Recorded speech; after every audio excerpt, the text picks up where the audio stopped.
Hey everybody, nice to see folks on the call. Welcome to our parent coffee for the Forest School and the Forest School Online. It's great to have folks. And we're going to go ahead and jump in just because we want to make most use of our time together here. And in terms of the flow of today, can you guys see my screen, by the way?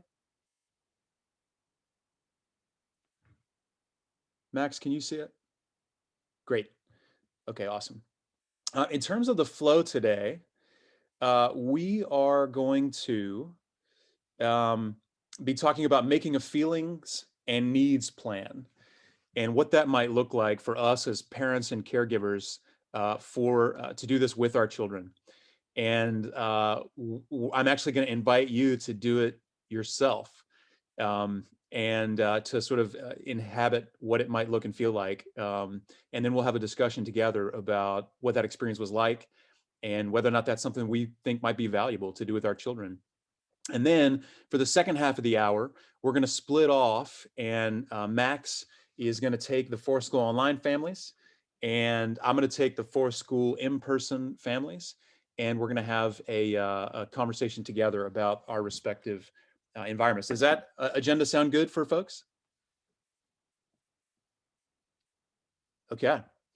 Um, so what I'd love to do is start with a little provocation here. You know, the mission of our schools is that each person who enters our doors will find a calling that will change the world. And really, we hope to empower our learners from the earliest ages. At the Forest School, you know, from the ages of 4 and older, from the Forest School Online, you know, grades 2 and older. And there's this snippet from research that I want to share to sort of set the tone for this feelings and needs plan. And it's this: while young learners will need more support from teachers, parents, caregivers, and peers to set goals, make decisions, and enact their agency, they are ready. So even though learners, our children, may need some support, they're ready to make these decisions, make significant decisions for themselves. And as these researchers, Stixrud and Johnson, put it, it doesn't make sense to wait until your children's brains have fully matured before entrusting them with decisions. Or you'd be waiting until their late 20s or early 30s, which is when we understand the brain to sort of be fully formed. The brain develops according to how it's used. This means that by encouraging our kids to make their own decisions, we are giving them invaluable experience in assessing their own needs honestly, paying attention to their feelings and motivations, weighing pros and cons, and trying to make the best possible decision for themselves. And so, what I'd love to explore with you today for the first half hour, how might we help our children figure out their feelings and needs and then make a plan to get their needs met? Pretty simple, but I hope you'll see potentially pretty profound for our learners, especially if they get practice at this over the course of the years. So, what I want to invite you to do right now is to grab a journal or a scrap sheet of paper or a place on your phone or on your laptop where you personally can jot down your own notes. Let me just give you a minute to do that.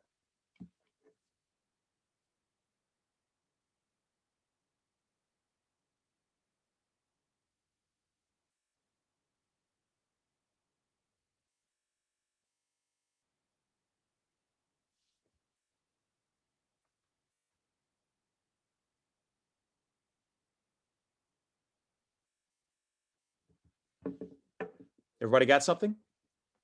Okay. Now, again, here's what I'm going to invite you to do. I'm going to invite you to go through this process yourself, and it's a process I go through on a regular basis, and have found a lot of value in it. And again, I'm inviting you to sort of try this on, and you may already do something like this, by the way. But I'm inviting you to try it on to imagine what this might actually be like for your child. Um, so, step one is this: how are you feeling right now? And I want to encourage you to go to feelingswheel.com. And if you need some help, and identify as many emotions as possible. Max, do you mind dropping in the chat the link to feelingswheel.com just so folks can kind of click on it? It's a great circle. It looks like this right here. And there's a lot of feelings on there. So I'm going to give you some time to kind of take a look at that and identify how you were feeling right now. And it's likely going to be more than one emotion. So just take a moment, reflect, and jot down your feelings.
About 30 more seconds.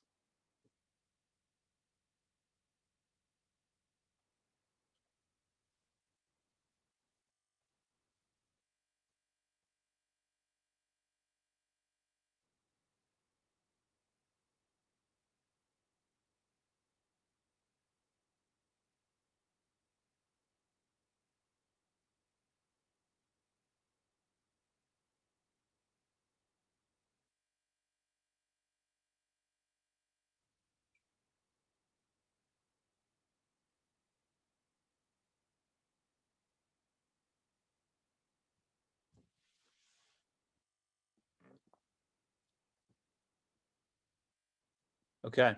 Step number 2 is to reflect and write down, why are you feeling those ways? In other words, for each feeling. So, I'm feeling happy to be with you all and have this conversation. I'm actually feeling curious because I'm wondering whether or not you'll find it's valuable. I got a text from a colleague about an hour ago that has made me feel a little bit anxious because there's basically an issue that needs to be addressed, and I'm feeling curious about what that's going to look and feel like once I learn more. But for you, why are you feeling all those ways? I'll just give you a few minutes here to jot down your own reasons for your own feelings.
Okay.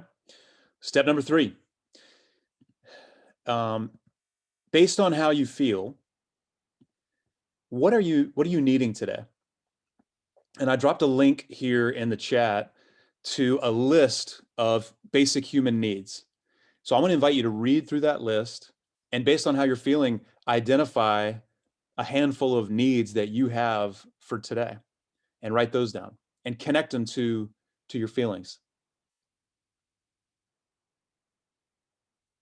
So you would maybe choose between maybe 3 to 7 needs that you have for today for yourself.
Take about 45 more seconds.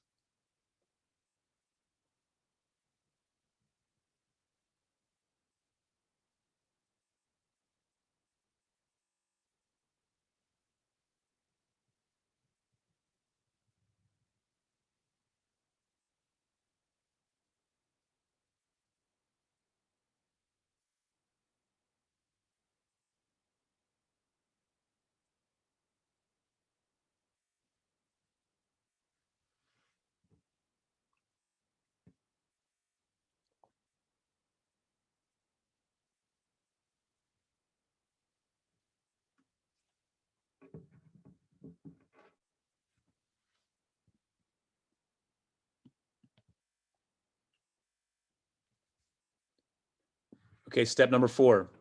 Here's where we're going to need to get creative. What's your plan for today to get those needs met? So take a few minutes here, and for each one of the needs that you've identified based on the feelings that you have, come up with your plan for you personally to get those needs met. –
30 more seconds.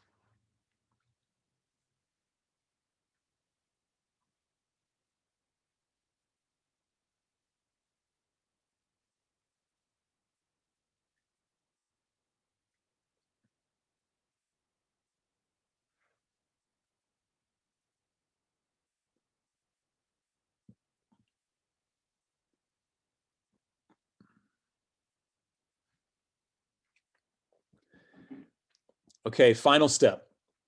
I'm going to invite you to audit your plan for something very specific. Step number 5. If your plan, if your plans to get your needs met, if they involve other people, what's a backup plan? If those people are either not able or they're not willing, how can you get those needs met on your own? I'll give you a minute for that.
Okay, thank you.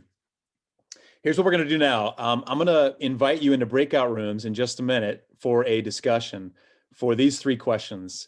One, what was that process like for you? Was it helpful? Did you learn anything about yourself? 2, can you imagine guiding your children through a similar process? If so, what would you keep, add, or change about the process? And then lastly, if your children were encouraged to do this process consistently over the years, what do you think would happen?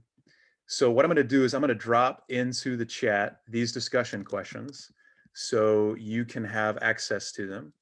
And I'm going to open up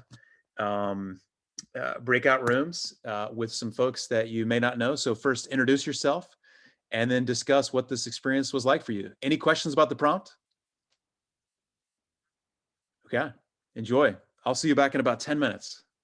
Hey, Tyler, can you put those questions like in the group in the thing at some point? The questions that you just gave us? Yeah, the 5 prompt questions. No, the prompt questions that you're like at yes. reflect about experience, what the questions that we might, how we would feel about doing this with our kids, that kind of deal.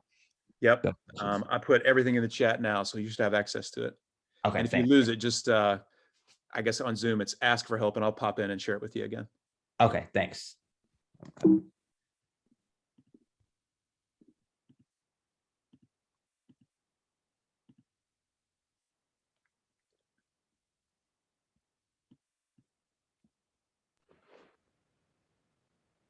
That's great. Thank you. And so y'all know Tony and Katira are professional counselors and work with young people all the time in helping young people sort through feelings and what have you. Thank you for sharing.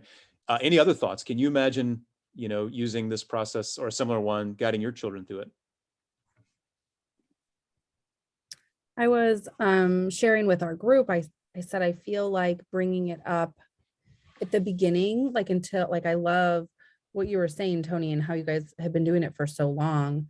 I feel like bringing it up at the beginning, I'm going to get pushback, or if I don't bring it up in just the right way, or if there's already a strong emotion going on, I'm definitely going to get like, oh yeah, tell me how you're feeling. She'll like freak out or something. But I see the empowerment that can come from this. If we're like the question 3, if we encourage our children to do this process consistently over the years, I think it can just be really profound. And like Tony said, that our kids are going to feel heard, and that's one of the most important parts. Thank you. Thank you, Diana. And I can share that. So I have 4 children ranging in ages of 17 to 8. And, 2 of the 4, when I started this process with them, they pushed back. Like they just like, fine, they just didn't have much to say. And instead of me judging their answers, which I was tempted to do and push them, I just sort of took the approach of like, you know what, I'm just going to keep asking. Just going to keep asking, to demonstrate that I care about it, that it's important. And sure enough, like over some weeks, they opened up a little bit more. Now it still waxes and wanes, to be honest. Some of that's teenage, whatever. But, but there's something about just asking it Maybe one more thought before we break off into, and Max, if you don't mind making that breakout group for FSO while we're doing Yeah, this. they're all made. Awesome. Perfect. Thank you. Yeah. Okay. Can I go? Yes, please. Okay. So yeah, thank you very much. This was really nice. It's a good will, specifically the one that you shared. I think that it would go well in my house because we don't do something like that. We don't necessarily have something so organized. It's more of what's happening, or how are you doing today, or how is it going, how is school going, and then that might bring up feelings depending on how the boys are feeling. We have two boys. One is 13, Joshua, and the other one is 17, Stalin. So I think the preteen, it's still easy. I can see how it would go. It would be easy. It would be something to discuss depending on how he's feeling. And probably for the teenage, we probably just put the wheel out there and we'll see what he thinks about it. Ask how was school today, and then say, oh, how are you feeling? And I think it'll probably be up to him to decide how he wants to answer. Just because a 17-year-old, it's really up to them. So, but I can see how consistently asking would help to bring out the feelings that may not be spoken. So we were just conversing and saying, yeah, it's a good thing to print out the will and put it out there, and begin to have conversation over it. And no matter how long they take to come through, just keep asking, like similar to what you said, Tyler. Yep. So probably being consistent and persistent at it will help. Love that. Thank you for sharing. And, at the school level, we are integrating this as well. And there's two signature learning experiences where this kind of lives and sometimes shows up. One is something called circles, which really is an intentional time at the schools to kind of cultivate social and emotional learning and create some space for, learners to share and lean into their feelings. And then the others would be one-on-one check-ins. We really like to, in most of our check-ins, create a little space to ask learners, how are you feeling? What are you needing? And give them practice thinking through those things. So to the extent that happens both at school and at home, has the potential to be, really, really powerful. Thank you all for placing yourself in the role of a learner to try this on. And if you personally end up, I'm someone who I know there's some people who exist in the planet for whom they intuitively understand their feelings very quickly and they know how they feel all the time. I'm not one of those. I've got to look at words to kind of know how I feel, and it takes me a minute. Oh, that's how I feel. So this process is actually very helpful for me. For those of you, the wheel might disgust you. You might be like, no, I got it. I know how I feel. But anyway, it's fun to do this with you. And at this point, I'd love to. Max is going to open up a breakout room for School Online folks, and I'm going to stay back here with School in-person folks. So School Online family, it's great to see you, and enjoy your time with Max.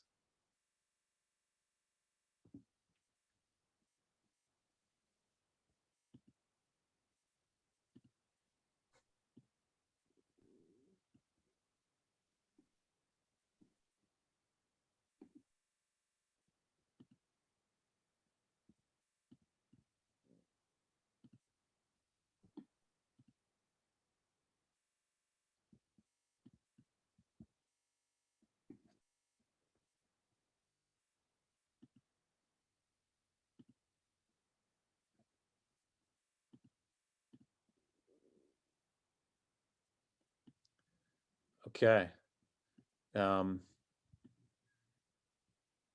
Tony and Katira, I invited you. Yep, they're gone. Great. Ben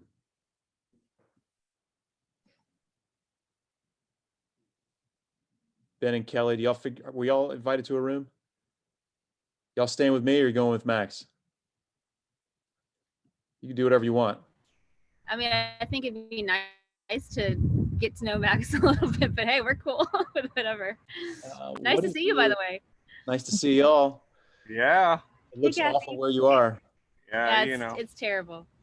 Do you see how to join the room? I think you were assigned. Was it in a chat or join breakout room? Our thing Your is mistake, Ben. Yeah, Hold on. All right. Well, for school families, great to see you all. I would love, we've got a new family that's on the call. Marcy and Parnell, do y'all mind just coming off mute, introducing yourself, telling us about Skylar? Hi.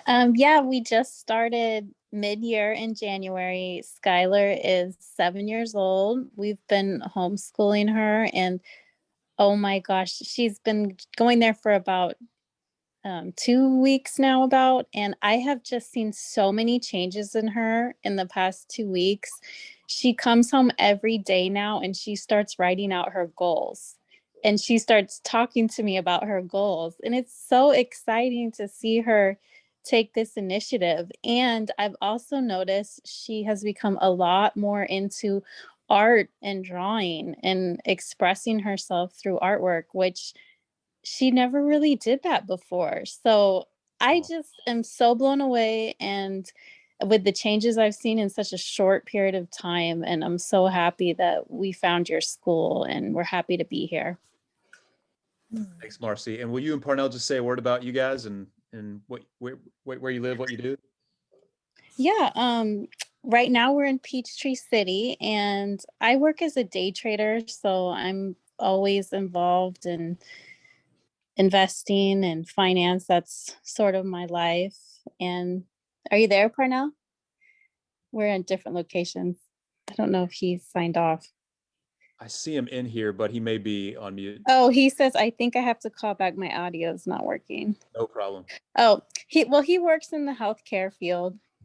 And he's originally from Florida. I'm originally from California. And we have settled here in the area and we love it here. We're happy to be here. Awesome. Great to have you all. What I'd love to do with you guys is just give you kind of a brief update of where we're at as an organization, and then open it up for just a Q&A. I had a board meeting last week and gave a school report to the board, and just want to share that report with you for about, it's going to be about 10 minutes of talking head, but hopefully very informative about where we're at as a school and where we're headed, and just open it up for questions. Does that sound good? Mm-hmm. Okay, great. Y'all know our mission. Each person who enters our doors will find a calling that will change the world. In terms of our vision, not everybody, especially in person, understands this. And so I want to share it over and over so that folks know. But broadly speaking, as an organization, we envision 2 lab schools and an institute. When I say lab school, I mean something we're constantly learning as an organization.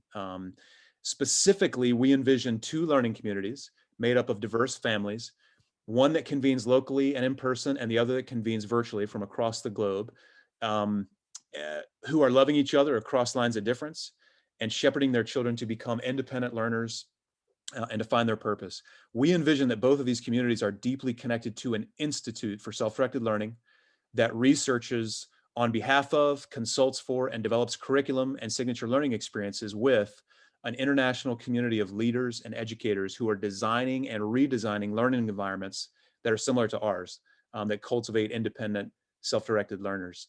So if you just look at sort of by the numbers, the Forest School right now, in person, we have 133 heroes. The Forest School online has 29 heroes, but actually it has 38 because there's a number of our families who've taken advantage of the opportunity for a session or 2 at a time, to enroll in the Forest School Online. So right now, the Forest School Online has 38 learners. And these learners, by the way, are from all 4 US time zones, Kenya, Uganda, and Nigeria. How we broke into the African market, I'm not quite sure, but we have. And you saw a few families on the call earlier. To date, I don't know if you know this, but our institute has worked with over 65 public school partners around the world, actually. And so we do have a public purpose as an organization. Right now, among all 3, we have 12 full-time staff, 6 part-time staff, and more than 10 contractors that work on projects and are deployed flexibly. Right now at the Forest School in person, we have an average parent satisfaction of 4.85 out of 5 stars. And average hero satisfaction, they're a little bit harder on us, of 4.8 out of 5 stars. That's from the weekly surveys that you guys fill out. For our $6 million capital campaign, as of today, we've raised $4.565 million, which is great. And we got a ways to go. Both are true. From a financial standpoint, we're in a very healthy place. All three of these entities, both the Forest School Online, and the Institute, are all in the black financially. And we operate as one 501c3 nonprofit. For the Forest School, in terms of what's really important now for us, in terms of our success and growth, and just health, obviously our ongoing COVID-19 response, growing our community to continue to be anti-racist, multicultural, and celebratory and cultivating of strong character. These are things that don't just, in my experience, in our experience, happen. You have to be very intentional about it, and we are trying to be. And we're not perfect, but we're committed. Also building the capacity for our guides. We have a number of guides who've been with us since the start, and then we have a number of new guides. And so building the capacity of our full team is a huge priority. Obviously, the capital campaign is a tremendous priority for the future longevity of our school. And if I haven't had a chance to talk with you yet about the capital campaign, I will. I'm excited to chat with you about it and invite you to participate. We're really going to need 100% of parents to step up and do what they can and give a personally meaningful gift if we're going to hit our goal. We're also working on strengthening our math program. That's what's important right now. And I'm excited to announce very soon that we're about to launch an exciting elementary game for math for the entire elementary studio that we think is going to motivate learners in a very big way. We've literally been planning this as guides for over a month, and we're going to launch it late this week or early next week, and it's going to last for months. You're definitely going to hear about it. And then lastly, as we've grown, I have seen the need for us to do a reorganization. And so we are creating a few new roles, adding a few staff for next year, and making some new titles. And as that rolls out and gets clear, I'm happy to share it with you. In terms of some wins for the Forest School, the fact this year that we've added a pre-K, we have 4-year-olds, and they add years to my and our team's life. They're so amazing. We have some really great college admissions wins from our seniors, Georgia Tech, University of Georgia. We have a senior who got a full ride to Tennessee State, Colorado College. And this is without sending a single grade. This is using the mastery transcript, which is just the future of learning. We're excited about that. We have a great math specialist on our team who's really helped us revamp our math program. He used to teach math at the University of Georgia, and he's great. Trey. And then we have an awesome, as you all know, assistant Spark guide in Renee, who herself is wanting to found her own school. And so part of her coming to the Forest School is to learn how to stand up her own learner-led environment at some point in the future. We have a robust waiting pool for every studio at the school. So that's really good. And then we have our first financial audit underway of last year's finances. We did financial reviews for our first years, and we're now doing a full-on audit this year, especially as we reach out to foundations in hopes of donations. Challenges that we're having right now, we still have 1.5 million left to raise, so that's real. We think that's going to come from you, from local foundations, national foundations, friends of the school, from potentially events that we do. And then we're also going to do a crypto quest at the end of this year, where our learners have a chance to learn about blockchain, cryptocurrencies, non-fungible tokens, and DAOs. And they're going to have a chance to make and sell non-fungible tokens. That will help us expand our donor base, and it also help raise some monies for the school. So we're in the process of designing that. And of course, they're going to learn deeply about something that could become a game changer for us financially in the world, but remains to be seen. I mean, in 2005, nobody thought we'd be on smartphones using the iPhone, but we are. So I kind of think cryptocurrencies are like that. It's like, who knows what this is going to become, but it could be real for everyone. So we're going to explore it and lean in. And then the reorg, as I mentioned, that's pretty pressing. For the Forest School Online, what's important now is building a sense of community among parents and learners, and making raving fans of our inaugural cohort. We've got some really great families in there, and we want to keep them, and we want to grow that. We want to continue to build and adapt our Forest School curriculum for an online environment. We want to discover and build a good flow for operations, because again, it's year one of the Forest School Online. So that's for any startup, scrappy startup, that's a tremendous need. And then accreditation. We're in the final process of getting that school accredited by an international accrediting organization. Max has been working his tail off to do that, and we have our accreditation visit next week. Forest School Online wins. We have some a great new hire. Shamira moved over there from the Forest School in person. Chrissy lives in Tennessee, was a school founder herself and has joined our team as our middle school online guide. As I mentioned, the accreditation application is amazing, and we've just submitted it. Enrollment continues to grow, and that's a strength. Max, who you see on the call, does a great job. He's doing a great job as a leader of that organization. He's a graduate of Harvard School Leadership Program and is really applying, I think, a culmination of his professional skills and knowledge to start up that school. And then we have a diverse set of learners in year one, which is very exciting. Challenges at the Forest School Online are capacity for curriculum development is lacking, and so we're adding to that right now.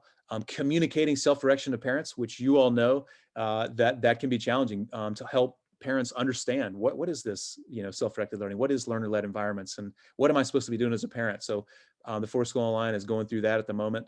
And then how do we provide socialization opportunities for those online learners who are at home every day doing work? Max, did you get kicked out? No, I have to create separate breakout rooms, so I'm just creating those rooms real quickly. Oh, awesome. Okay, so I can keep going? Yeah. Okay, great. In terms of what's important now for our institute, we have a great we are continuing to build our storytelling curriculum, and the institute is really the one who is the engine of that curriculum. And the good news is, right before the holidays in 2021, we had the Georgia Department of Education to Trilith, and they actually want to take the story arts curriculum and scale it to public school teachers across the state of Georgia. And that's an amazing thing. And we are considering that opportunity and potentially building that out to help learners, across the state gain opportunities to become great storytellers. We also have a research agenda. One of the things about self-directed learning and learner-led environments is, while there's some solid research, there is a gap in the education research field. And so we want to change that. We want to add to and catalyze new research so that we can learn and benefit from it as a school, as quickly as possible. Caleb Collier is our middle school guide, and he's really heading up our research agenda and building that out. And so we want to take those first steps now. We're building an online infrastructure for online courses for other school leaders and educators to do learner-led environments. And then finally, codifying the Forest Schools curriculum, really wrapping a bow on that, crossing the T's, dotting the I's, finishing it, quote unquote, and then preparing it for distribution and sharing. And that will be a revenue stream for our nonprofit, for our organizations moving forward, which will help us increase scholarships for lower income families at the school. In terms of wins at the Institute, Caleb doing the research. I just hired a project manager who's a graduate of Harvard as well. She's called Andrea Parker, and she's going to be an Institute partner, and she's awesome. You'll probably have a chance to rub shoulders with her at some point. She's based in Massachusetts, though, so she works remotely. We've published some research in various publications, including the University of Virginia. Our institute right now has three kind of consulting partners. One is Liberty Tech Charter Schools, which is a feeder school for the Forest School. Another is Pike County Public Schools, which is a rural school district 45 minutes south of here. And then Leading Schools is an international cohort of 16 leaders from around the United States, Guatemala, and Japan, who together with 4 of our Forest School team members are learning how to be a head of school. And they are learning how to design or redesign and lead a learner-led environment. That's a 2-year-long adult signature learning experience that Max, Brittany, Amber, Kristen, a number of our team have joined as well. And then from a curriculum development standpoint, again, our institute has done the story arts curriculum, our civilization and quests, and then we just received a $150,000 grant from the Kern Family Foundation to continue improving upon our character education program. Institute challenges our capacity. We have more work than we're able to do, so we're going slow, but we're adding capacity as we go. And in terms of help that we need right now, and I would invite you all to consider ways in which you might help. One, obviously capital campaign donations, as well as connections. If you know connections to either donors or foundations that we don't know, we would love to know them so we can have conversations. The Georgia Tax Credit Program, which doesn't cost you me as a Georgia resident anything, but it's a way to redirect some of your tax debts to the state of Georgia to go to the forest school to help pay for scholarships for low-income families. Your business can redirect funds as well if you have an LLC, if you're qualified as a pass-through organization, and that can seriously reduce your federal tax burden in a given year. If that's of interest to you, reach out to me later. We are also looking for an apprentice guide now, if you know any good candidates. And then for fall, we're going to be hiring another apprentice guide and a full-time administrator. And then we also, if you know a K-12 math expert to provide pro bono feedback on our plans, we welcome any connections. So that having been said, I'd love to open it up. I've just given you a whirlwind of things. In our final minutes here, what questions do you have for me about where we're at, what we're doing, what we're thinking? Tyler, I'm curious what the you had down research agenda that you said Caleb was going to be working on. Yes. What is that? So we have a 7-year research agenda to build the field in education for self-directed learning. It's qualitative and quantitative studies that basically, Kathy, address, first of all, implementation studies. So how is this getting done across the field? What does it look and feel like? Secondly, would be framework development. What are the different frameworks for actually doing this in schools? Because there's really a lack of those right now. And then lastly, and most importantly, impact studies. How can we decidedly, through randomized controlled trials, quasi-experimental studies, prove that this method is hands down better than other methods? So that kind of research is lacking, and our research agenda includes all those. Okay. And then is that research targeting other like self-directed learning platforms, or is it also for maybe public schools down the line, or? It's both. It's agnostic to governance structure. So it's for independent as well as charter and public school districts. Yes. Cool. Goal for that, Kathy, would be that, 10 years down the road, the White House or UNESCO calls the Institute and says, hey, we're serious about self-directed learning. What do we need to know in order to be able to do this well and at scale? And what are some case studies? And at that point, we would have everything that we need to sort of share with them. Hey, this is what is known. Wow. It's a lot of work. Yep. Other questions? I have another one if nobody else has one. Bring it. So for the apprenticeship position, who is a good candidate for that? Who can we ask, or who should we be looking for? Someone who wants to become a guide. That's the goal. And typically they fall in 3 categories. They're a traditionally trained teacher who is kind of fed up with the traditional environment and have a proven track record of innovation, or an alternatively trained teacher who's similarly kind of fed up with those alternative environments, like maybe Reggio Emilia or Waldorf or Montessori. They feel like they're great, but they lack certain things. And so they've been innovative. Or thirdly, just a person who's pretty entrepreneurial, but great with kids, and has the quantitative reasoning skills to be able to monitor learner progress over time. The salary range is about 20 to 30 grand per year for that individual. So often they're in the beginning of their career, but not always. But that's kind of the profile. Okay, thanks. Thank you. Other questions?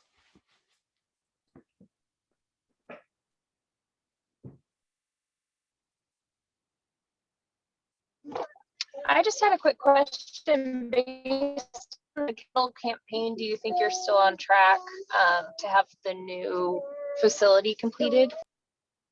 Brooke, thank you for that question. So at the moment, so I will know more, I will say in a month, because basically, Brooke, I and Kathy and other members of the Capital Campaign are continuing to have these conversations with families, and we're not done. So once we're done with the conversations with families, then I will be, and we also have a few applications out to a few foundations, Brooke. Once we get, commitments from families, as well as information from the responses from these foundations, then I'll be able to say whether or not we are on track. But this is the work. This is what we're doing. We're hitting the pavements, making it happen. I'm making the asks, as is our campaign committee, and we're just going to keep going. But we still have the bold and ambitious goal of breaking ground this summer for sure. Awesome. Other questions?